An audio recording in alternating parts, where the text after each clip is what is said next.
Stage سے آپ سب حضرات کو اصلاح معاشرہ کے سلسلے میں وہ بنیادی نقوش دیا جا رہا ہے کہ جس پر چل کر کے اصلاح معاشرہ اور ملک کے اندر پھیلنے والے ارتداد کی ساری لہریں ختم اور خاک میں مل سکتی ہیں۔ وہ بنیادی چیز یہ ہے کہ اصلاح معاشرہ سماج اور سوسائٹی کے اندر بھلائی اور بہترین نسل انسانیت پیدا ہونے کا واحد راستہ یہ ہے کہ ہم سب مل کر کے اپنی اولاد کی صحیح اور شرعی اعتبار سے تعلیم اور تربیت کریں۔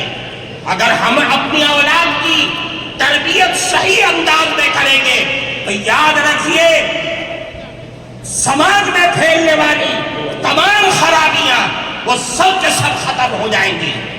اللہ کے نبی جناب رسول اللہ صلی اللہ علیہ وسلم نے ارشاد فرمایا ادبوا اولادکم علی ثلاث خصال، اے لوگوں اپنی اولاد کی تربیت کرو اور 3 عادتوں کی طرف متوجہ کرو اور 3 عادتیں ان کے اندر پیدا کرو۔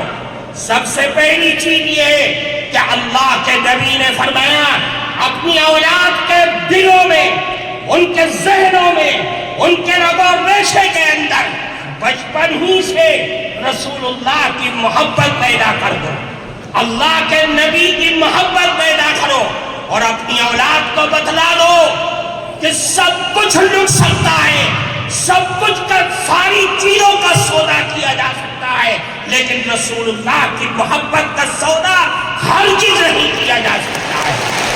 اللہ کے نبی کی محبت اور یہ بچوں کے دل و دماغ میں اس چیز کو بٹھا دو کہ رسول اللہ کی محبت ہمارے ایمان کی معراج ہے، کمال ایمان کا مدار رسول اللہ کی محبت پر ہے۔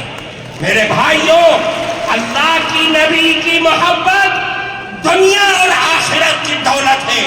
میں آپ کے سامنے ایک اللہ کے نبی کی حدیث پیش کرتا ہوں۔ ترمذی شریف کے اندر روایت ہے، ایک گاؤں کے ایک صحابی اللہ کے نبی کے پاس آئے اور فرمایا اے اللہ کے نبی متی الساعہ، قیامت کب آئے گی؟ حدیث میں ہے کہ اللہ کے نبی نماز کے لیے جا رہے تھے، کوئی جواب نہیں دیا، نماز پڑھائی، سلام پھیرا اور پلٹ گئے۔ فرمایا من السائل، کون ہے سوال کرنے والا جو یہ سوال کر رہا تھا کہ قیامت کب آئے گی؟ صحابی کھڑے ہو گئے اور عرض کیا اللہ کے نبی میں نے سوال کیا تھا کہ قیامت کب آئے گی؟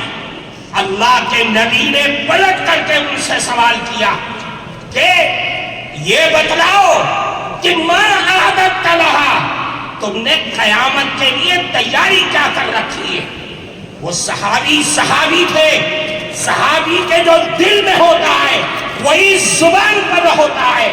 صحابی نے کہا اے اللہ کے نبی ما اعددت لہا لا کبیر صلاۃ ولا صوم الا انی احب اللہ ورسولہ۔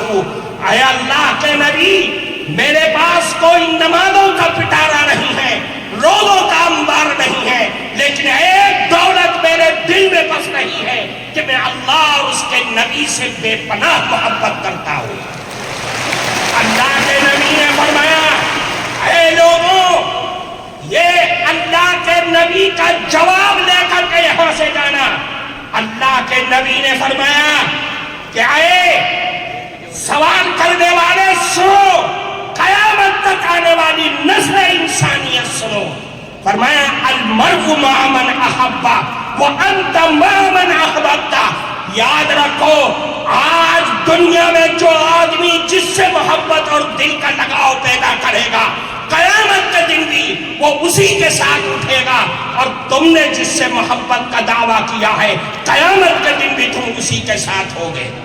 اس حدیث کے راوی حضرت انس رضی اللہ تعالی عنہ فرماتے صحابہ کرام اس جملے کو سن کر اتنا خوش ہوئے کہ میں نے اسلام کی زندگی میں کبھی بھی صحابہ کرام کو اتنا خوش ہوتے ہوئے نہیں دیکھا تھا۔ میرے بھائیوں، رسول اللہ کی محبت ہمارے لیے بنیاد ہے۔ ہم سب کچھ لٹا سکتے ہیں، لیکن رسول اللہ کی محبت کا جنازہ، اس کا ایک حرف بھی اپنے دل سے نکال نہیں سکتے، اپنی زندگی سے نکال نہیں سکتے۔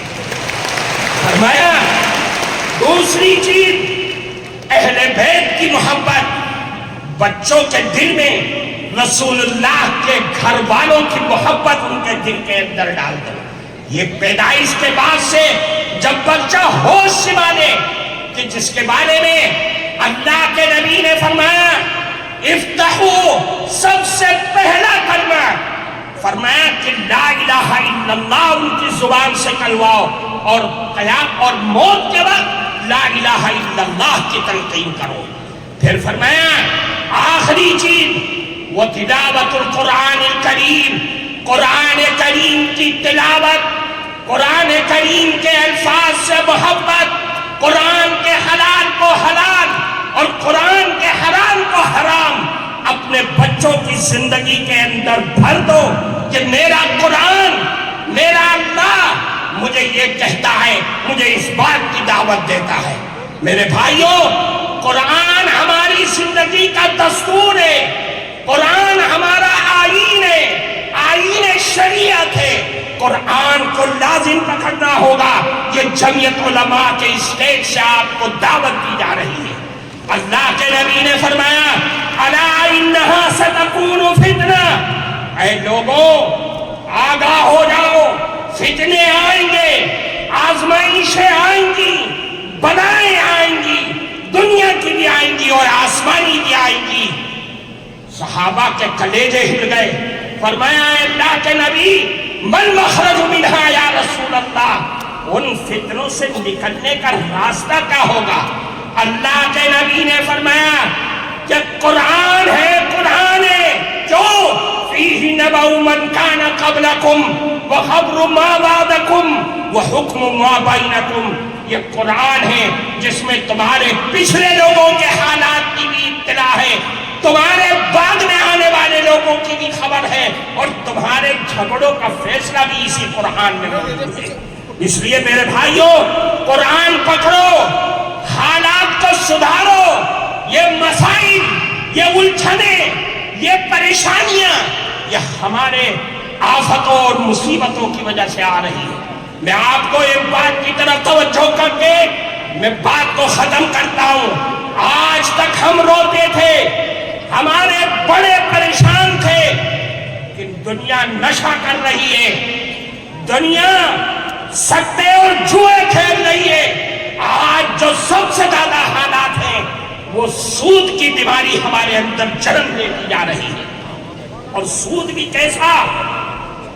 بینک کا سود نہیں، ساہوکاروں کا سود نہیں، بنیاؤں کا سود نہیں، وہ بندھن بینک، وہ جگہ جگہ گاؤں اور دیہاتوں میں جہاں سود اور قرض دینے والے وہ چور بیٹھے ہوئے ہیں جو صرف عورتوں کی آئی ڈی پر عورتوں کو ہی دیتے ہیں، ان کے نمائندے عورتیں ہیں۔ ہمارے مرد گھروں میں بیٹھے ہوئے سو رہے ہیں۔ میرا کون سا کلیجہ ہے، کون سا ہمارا دل ہے جو اس بات پر راضی ہوتا ہے کہ میری جوان بیٹی، میری جوان ماں، میری جوان لڑکی ان خیروں کے آفسوں میں جا کر کے قرض لے کر کے آتی ہے، اور میں سارے ہفتے اس قرض کی قسط چکانے میں لگ جاتا ہوں۔ میری عورتیں بیگانہ ہو گئی، بیوی میری ہے لیکن اس کے آفسوں میں وقت گزار رہی ہے۔